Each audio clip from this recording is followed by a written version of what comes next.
Once again, welcome to the Understanding Choices Forum entitled Building Disaster Resilient Communities. This is the second run of our The New Normal Forum series. So I think our forum series organized by the Ramon Aboitiz Foundation Incorporated Eduardo Aboitiz Development Study Center is very appropriate, noting the onslaught of Typhoon Yolanda in the last quarter of last year, as well as the 7.2 magnitude earthquake that hit Bohol and Cebu. The aim of our forum series entitled Are We Ready for the New Normal is to help our different key leaders as well as the general public in terms of increasing their awareness on better preparation for disasters in both physical and social infrastructure, improving response, management, and rehabilitation of disaster-affected areas. At the same time, try to look at recent trends, strategies, and approaches towards DRRM applicable in the Philippine context. Who among you here were here last January for our first run of the forum? Okay, there are some people who were here. So last January 29, we did the first run of the forum entitled Building Disaster Resilient Infrastructure. So we had speakers to talk about the physical component of preparation for disasters. Today, we will be looking at building disaster resilient communities. So this intends to increase awareness of our audience who are here with us on enhancing social and community preparation for disasters. We would like to welcome our guests who are here. So I think we have guests from the local government units. Where are you?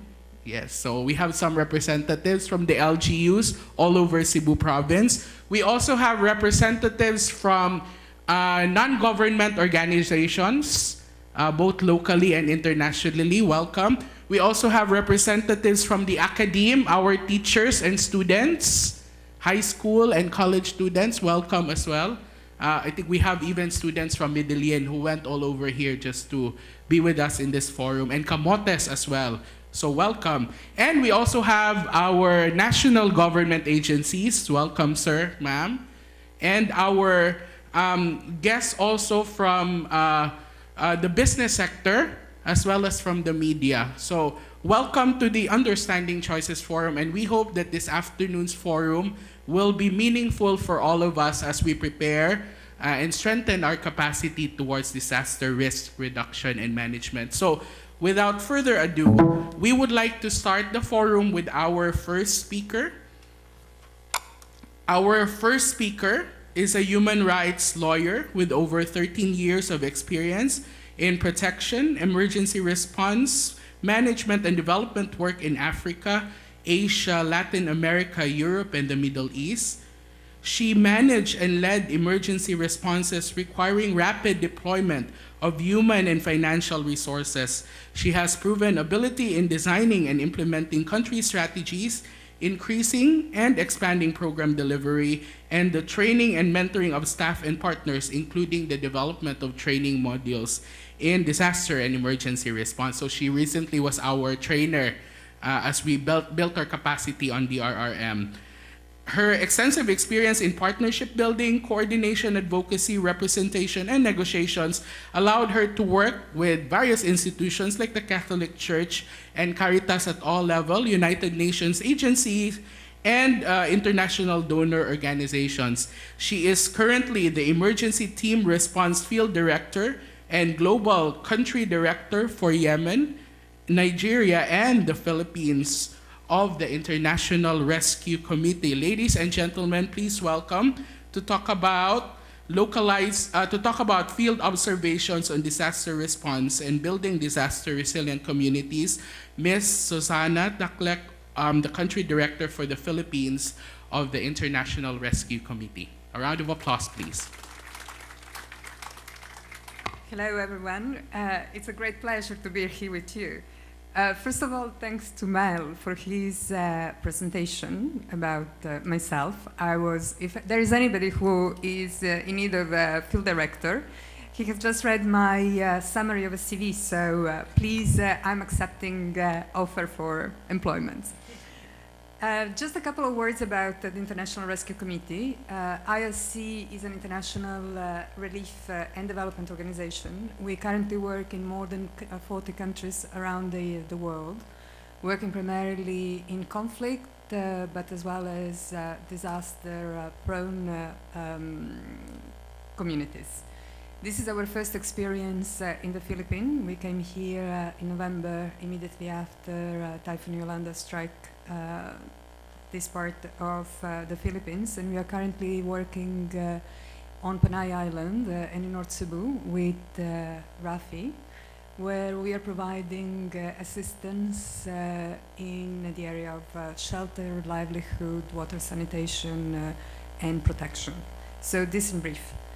My presentation of today is going to be, let me say from the very beginning, I'm by no means an expert on disaster risk reduction. So my presentation, and I have been invited to talk more about my and my organization direct experiences in responding in disaster-prone communities, countries, as well as looking at how do we work with communities in making sure that they are better prepared for the next disaster, so that their coping mechanisms are stronger and that they are able to bounce back better. My presentation today is going to be a short one, I promise you, and I'm encouraging obviously a lot of participation on your side afterwards. I will be speaking a bit very, very briefly just to put us all on the same page about some basic concept dealing with disaster risk reduction and some of the characteristics of a disaster resilient community, and then moving quickly to share with you some of the experiences of my work from around the world, speaking obviously then about the experience here in the Philippines as well, and looking at some of the challenges and opportunities that we altogether have in terms of strengthening communities' capabilities for better responding to future disasters. So please bear with me for a couple of minutes just to go through the basic concepts as well. Thank you. So just very briefly, when we talk about disaster risk reduction, we talk about a systematic approach to identifying, assessing, and reducing risk of disaster. Resilience is quite a new term that we have been all struggling to define over the past decade, and it had a big impact thanks to DFID, so the United Kingdom Development Agency. Oh, thank you. I felt a bit constricted over there as well. So, and in particular, it can be defined with three main concepts. So a capacity to absorb stress or destructive forces through resistance and or adaptation, capacity to manage or maintain certain basic functions and structure during disastrous events, and the capacity to recover or bounce back after an event.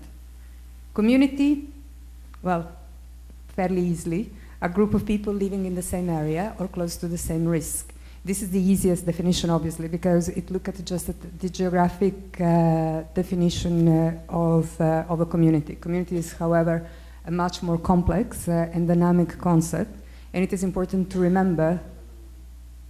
That within the same communities there are different elements and different individuals or groups that deserve a particular attention. So just thinking about the most vulnerable, about women, and as well also different age groups as well. Enabling environment, obviously what else has to be? All the state and local government structures that have to be present together with their variety of laws and systems and groups that will help a community be better prepared and their ability as well to respond to rapid disasters as well. Shocks and stresses, I think you are hearing more. Shock is a very rapid event, like an earthquake. Stresses, more periodic, longer term, one can say even more predictable,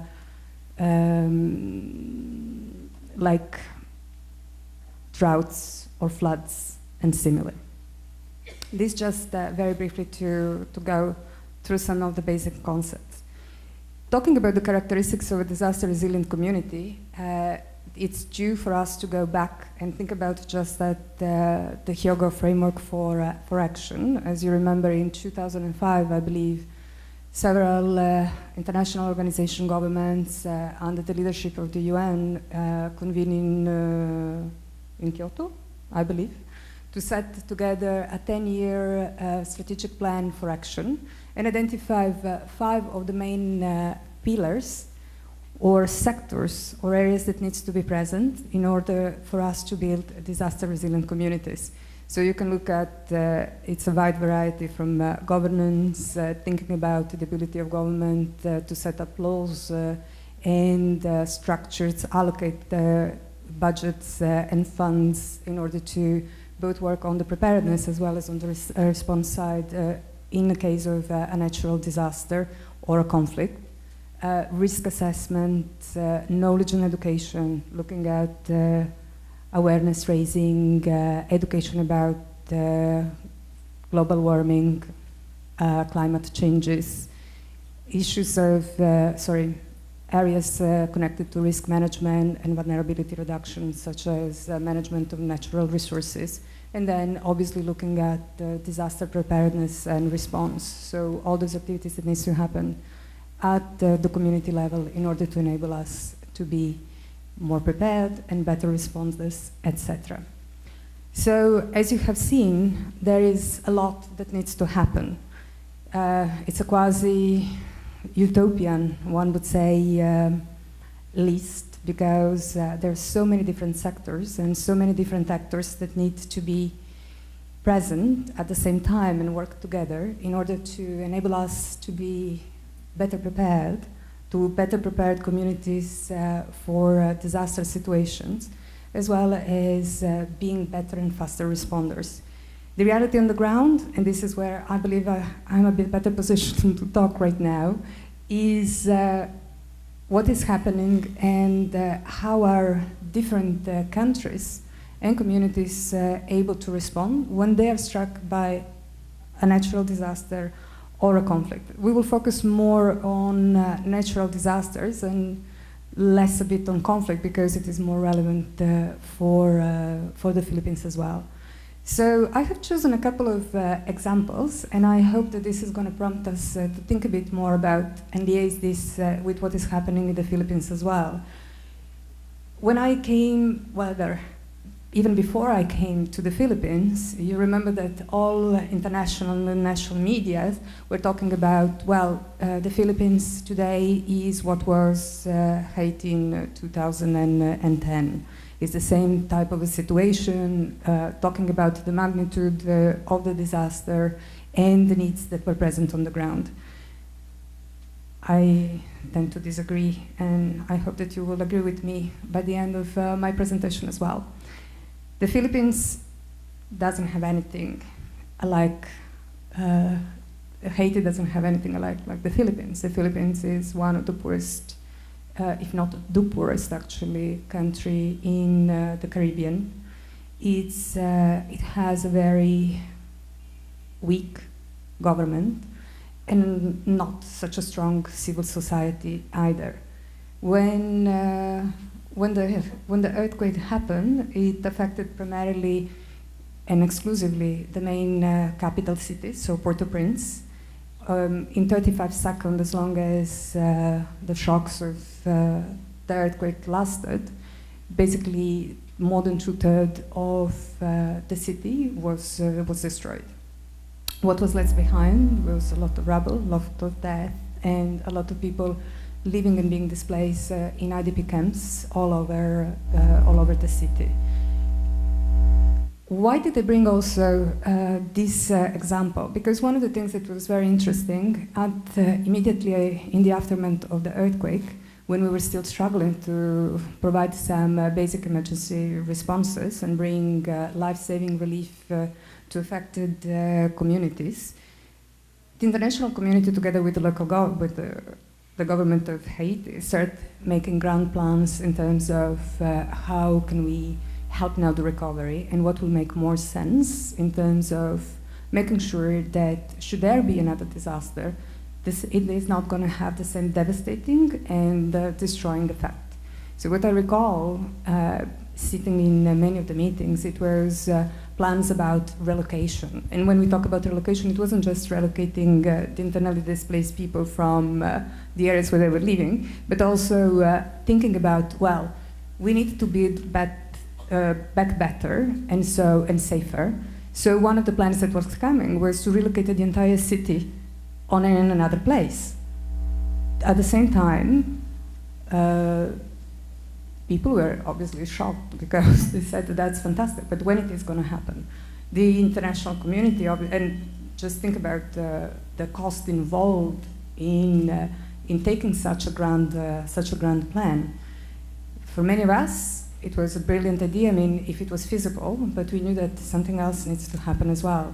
The second grand plan that was discussed at the same time was we need to start revitalizing the rest of the country so that people can relocate to other cities and villages outside of Port-au-Prince, because obviously by creating working opportunities, improving the education, etc., people will be more prone to go back.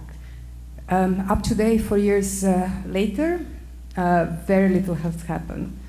Or not much has happened. People have rebuilt houses in unsafe areas. Nothing of the big revitalization plans have happened, also because it is very difficult.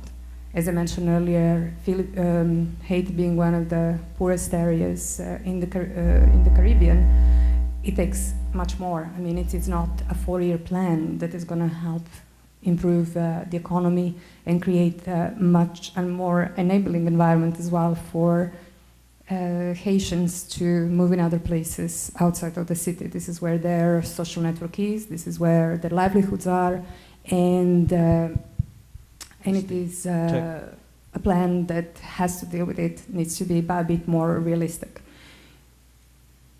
In addition to this, as I mentioned earlier, the government in Haiti is not the strongest one.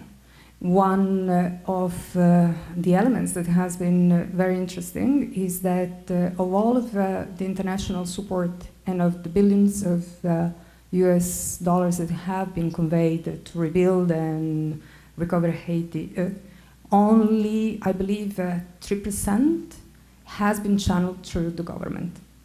And this is very little, because if we think about who has the primary responsibility to make sure that its citizens are able to recover better and thinking about the state, that's very little. And it speaks also volumes about how responsive or how strong the government in Haiti is as well.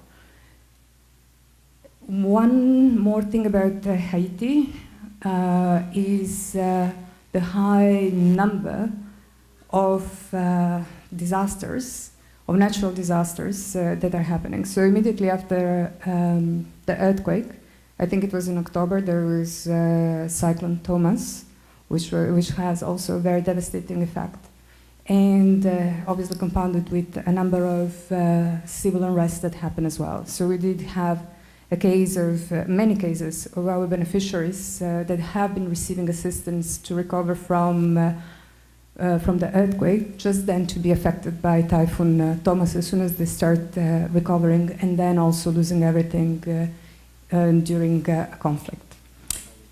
Another example, more recent and from another continent, which is Africa, and I brought it here simply because as we consider about what needs to happen in order to strengthen the capabilities of local communities to be more resilient, in the Horn of Africa we had a mix of both man-made and natural disasters that strike at the same time. So the reason why I'm bringing it is during the Horn of Africa drought we had a huge migration of Somalis, and as you know, Somalia is a country which is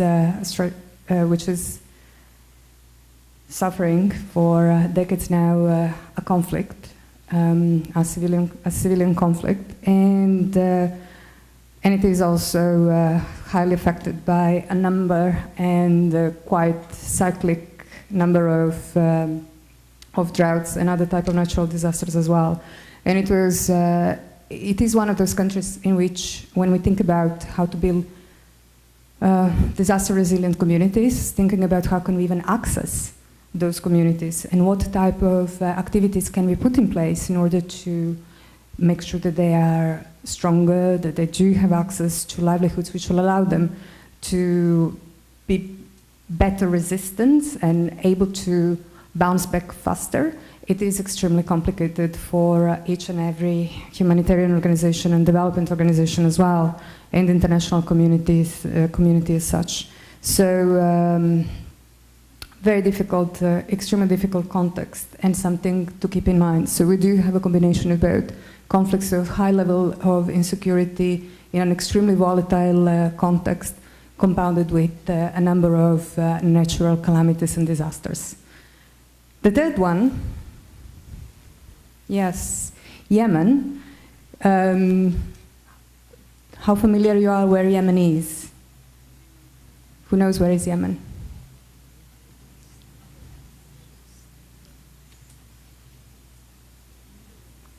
In the Middle East, yeah. Pretty much, can you locate it somehow better?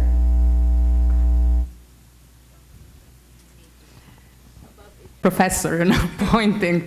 Where is Yemen?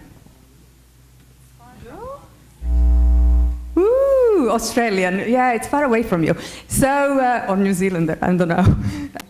So that peninsula over there. This is where Yemen is.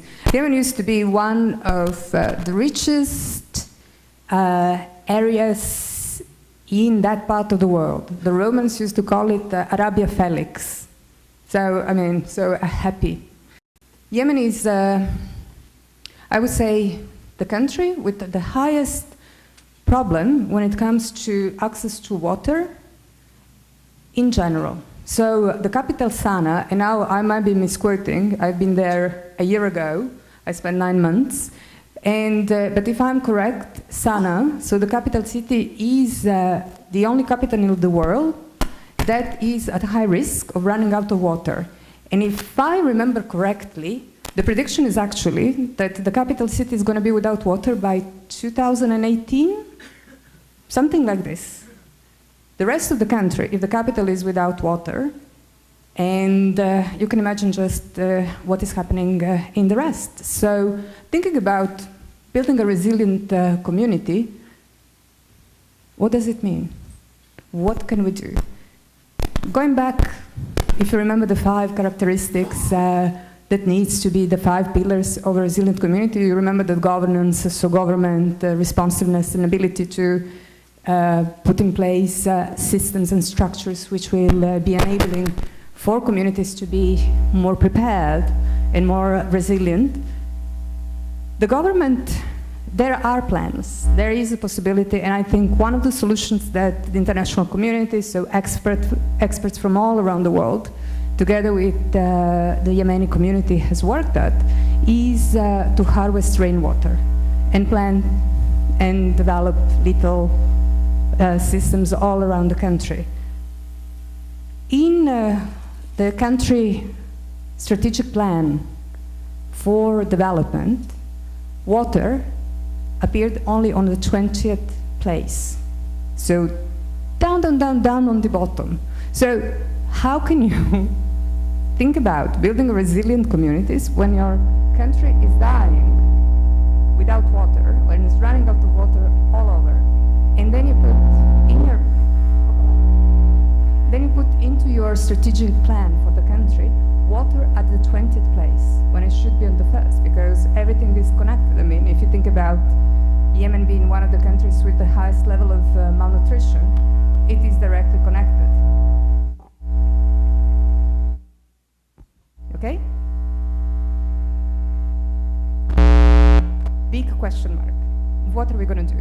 Reason being, why I put it here is it's one of those cases which almost sounds hopeless, but there is still some one possibility when it comes to strengthening their capacities and making them more disaster resilient. Not to mention that Yemen is also one of the poorest today countries in the Middle East, as well as one with the highest level of malnutrition in the world and highest child mortality as well. Oh, and now the Philippines. Based on my personal experience, this has been the most responsive, the best prepared country when it comes to responding to a natural disaster. I do understand that you have 20 typhoons per year. This one has been exceptional.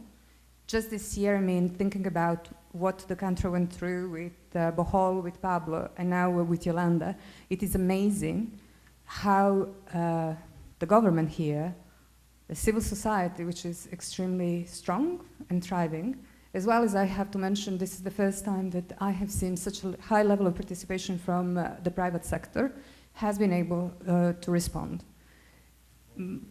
My position, I have been interviewed recently by a couple of newspapers both here in the Philippines and abroad, and they were asking me, oh, what do you think, how did the international community respond?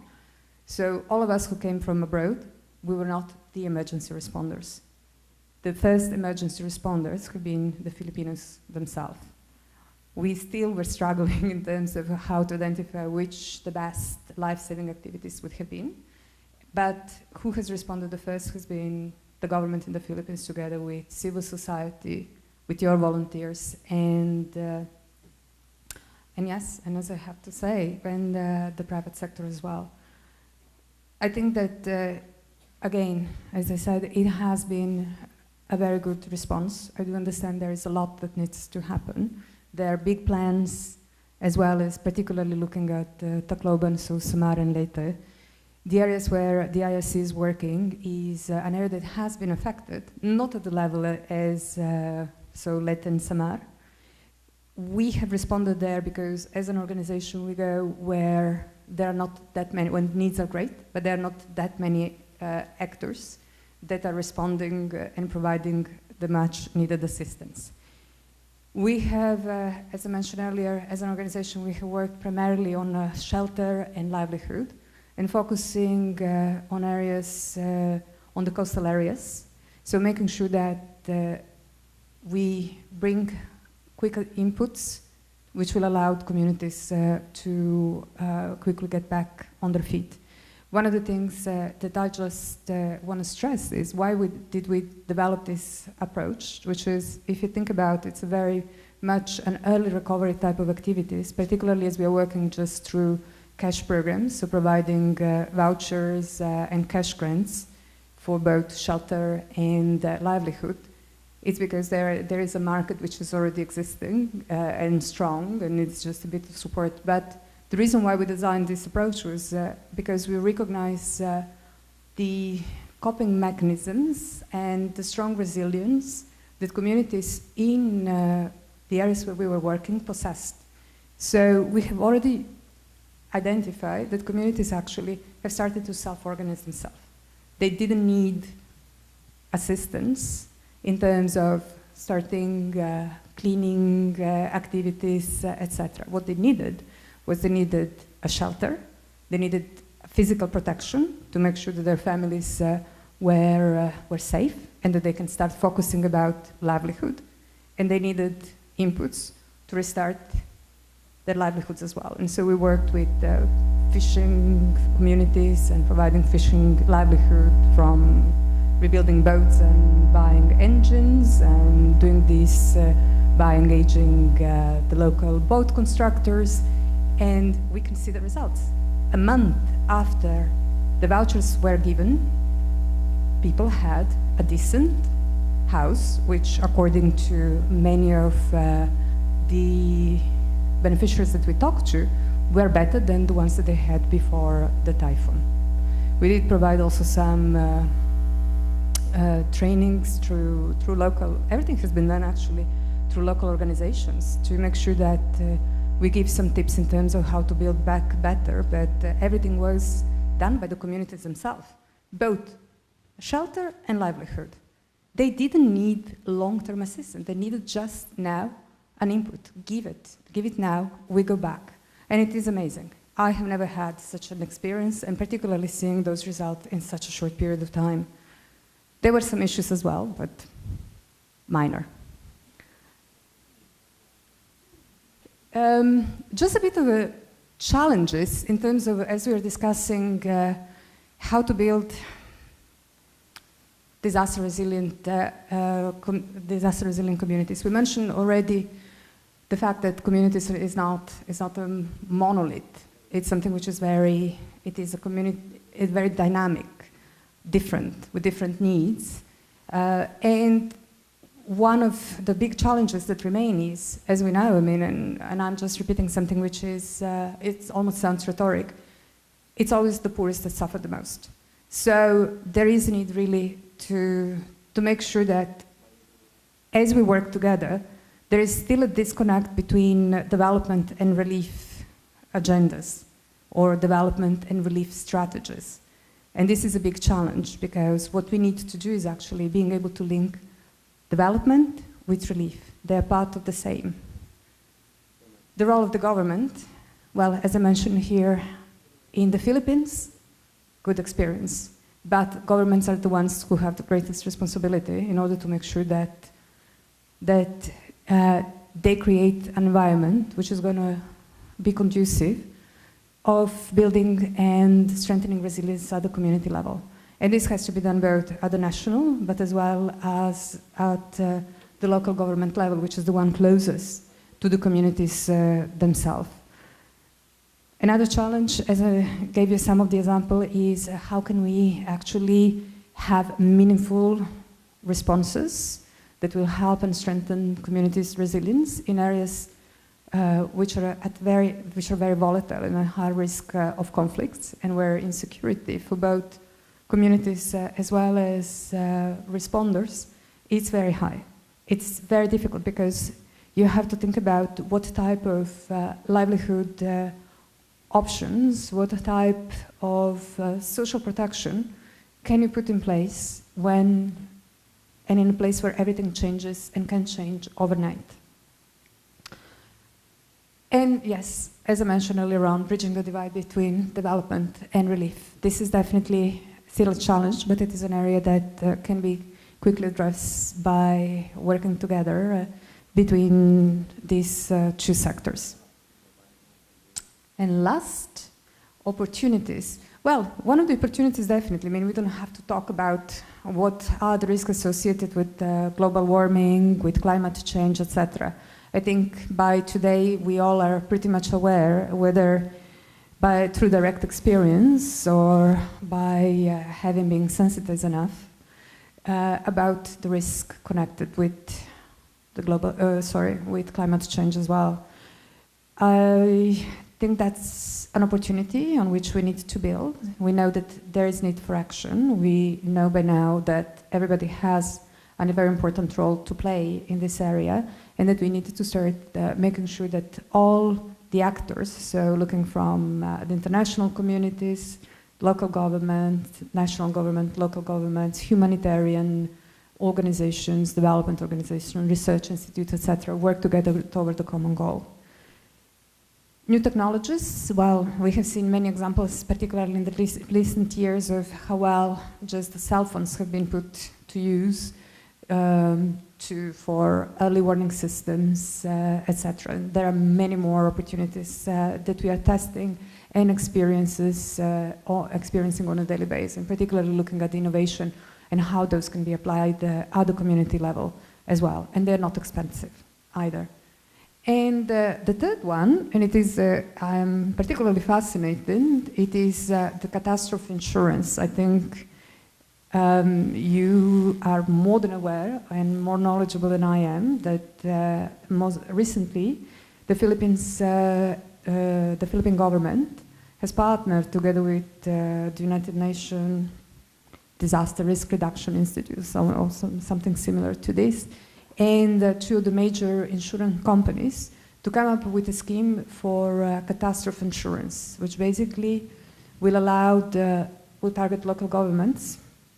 It's an insurance that is focusing primarily at the level of the local government, that in case of a disaster, when certain triggers are reached and certain thresholds are reached, is automatically paid and helps the government to have the necessary funds for rescue, rehabilitation, and reconstruction activities as necessary. I think this is fascinating. It's new. We always hear local governments do not have immediate funds. What it is interesting is here, the damage doesn't need to be that certain in order for the insurance to be paid. And so when the triggers are as agreed, and those are obviously focusing on international standards as well, the funds are made immediately available, and this enables local governments, who are the recipients of this premium, to immediately provide the much needed assistance.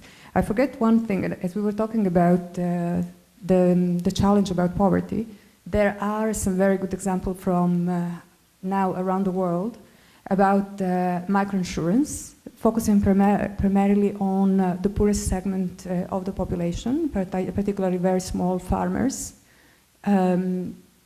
where, again, they can insure themselves against the risk or connected with drought or floods or other type of natural disasters as well. And it has been, I think, piloted the first time we did it in Ethiopia. It is now, and with excellent results. And it is now being a replicated model in other disaster-prone areas as well, particularly considering about drought and floods. And I think that I have exhausted my 30 minutes. So thank you very much for being patient with me. And I hope that I have addressed at least some of the or raised some new questions. Thank you.